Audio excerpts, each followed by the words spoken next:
G'day guys and girls. Today I'm going to do another, I guess we call it a budget video. It's just on tools that I use when I build models, and it's pretty much the ones you need to, when you get into the hobby, to grab these tools, and you use them the whole time you're building. These are all relatively cheap, or you can get cheap options for these tools, and they're all, I use these all the time. Like every model I build, I use these tools.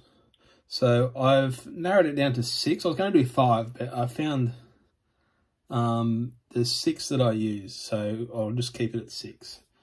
So first up we have these little snips. They're like side cutters or something, I think. I got these from an electronics store. I paid, I think, like $15 for these. You can get cheaper ones. I saw them a set the other day for like $6, and they didn't look too bad. You need the, hopefully I can get in here, this bit in here.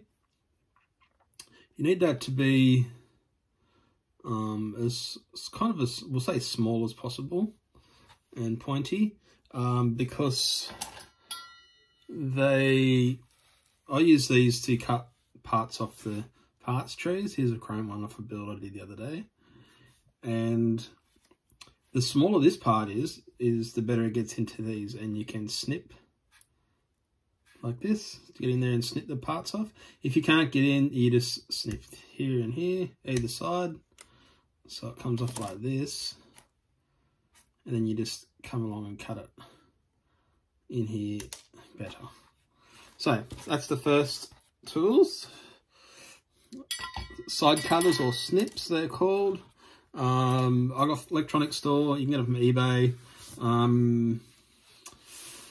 Not real sure about other countries where you can get them from. I'm sure there's all hobby shops and that in your area, hopefully. So that's the first one. The second one is one that everyone has and everyone uses. It is an X-Acto knife. They're also called a hobby knife. I just call it X-Acto knife because that's the brand that makes all the blades and stuff. So I think Excel and all this sort of few other companies make them. But it's just a hobby knife like this. And don't be careful when you use these, because these blades are actually just razor sharp, so they do cut you. There's always memes going around for hobby guys with band-aids all over their fingers and bleeding. It's from these little bad boys. So you just undo this bit here. These little blades pop out and you can replace them. I was buying packs of 5 for quite a long time, and I just, when I'm scratch building and stuff, I burn through a lot. So I've lashed out and bought a pack of 100, and I'm burning through these pretty fast. These are number 11 blades. They're the best ones to use. You can also use these to cut. You can cut your parts off your trees with them. You can scrape like this along the model to remove mold lines or anything you like. Basically just for cutting and scraping. I also use the backside edge. I flip it around so this edge like this in the panel ones on your cars and things, and you just scrape backwards carefully. You do that a few times and it deepens and widens up the gaps to make it more realistic. So that's the X-Acto knife. So you need blades and a knife.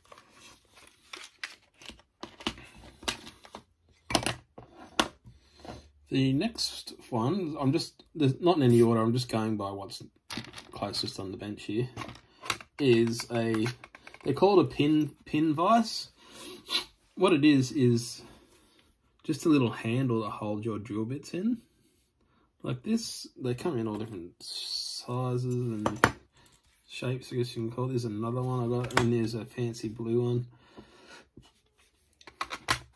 And they mostly come in with the size of your drills. You can get a bit bigger than this in there, but you go down to the smallest drills you can. And this part here just unscrews, and this comes out.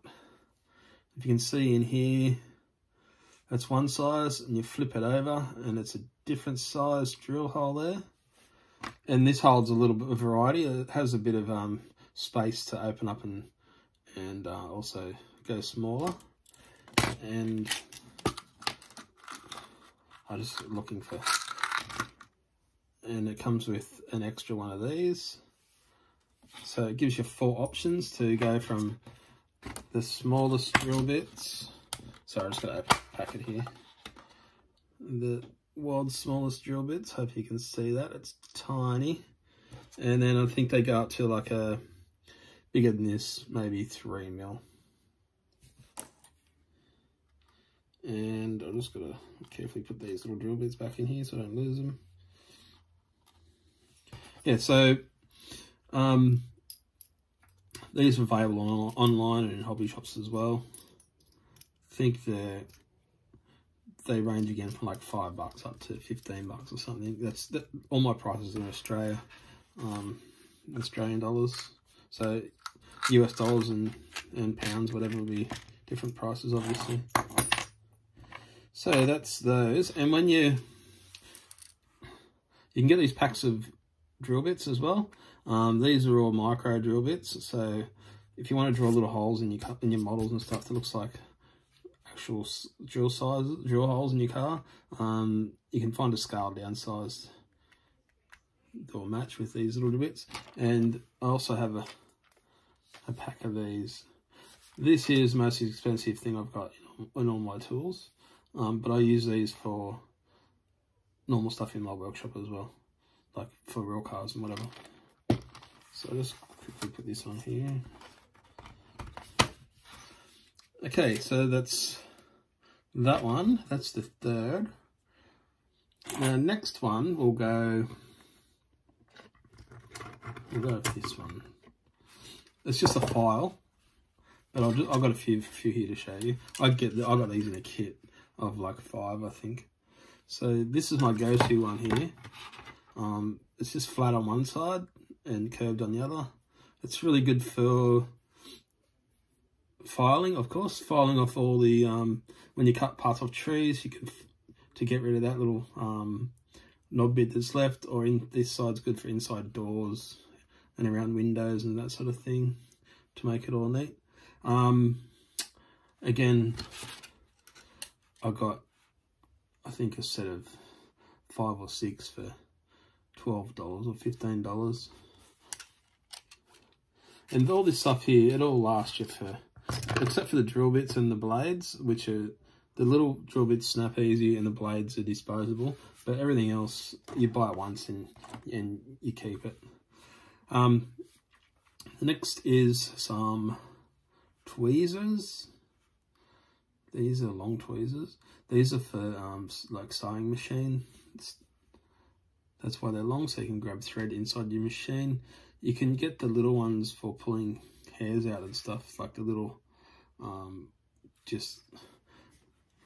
makeup sort of kit ones and that sort of thing. But I just happen to have a bunch of these, and these are cheap as well. And these are just for holding parts or locating parts when you're gluing stuff together. They're essential to have when you're a fully grown man or woman, when you got larger hands and small parts. Just be careful with these. When they get glue on there, they start to get slippery and your little parts fly out the end and you lose them. So every now and then just scrape the glue off. And the last one is a ruler. These I use get steel rulers because you can scrape glue off them and whatever. And I get different types. I've got a normal one here. This one's quite thick, so it stays flat. And these ones are just cheap and they're flexy, so I can put it along a body line on the car and it bends with the body. I just use these for just lining things up. Like if you're doing stripes on a roof or anything, you can bend these on the roof and you can measure from certain points to make sure everything's centered in your stripes. Also, if you've got to put body lines in and you're using your X-Acto knife, you can hold this on the body line and then get the X-Acto knife and make your body line straight so you don't have wobbly body lines like around your doors and things. And these are relatively cheap. I lose them, so I've kind of got a collection of them. Because when they're on sale, I just buy a few of them at a time, and then I lose them, and then I have a big clean up and I find them all again. So that's about it. So what we had is, I'll just line a couple out here. And so if I was going to have a toolkit to take away with me or wherever, or something to work on stuff while I was away, this is what I'd take with me. Okay, so thanks for watching again, and give it a like, the video, and subscribe if you haven't subscribed already for updates on any new sort of stuff. If you've got any other top 5 sort of lists you'd like me to share with you that I use, feel free to comment and I'll get on to making another one. Thank you.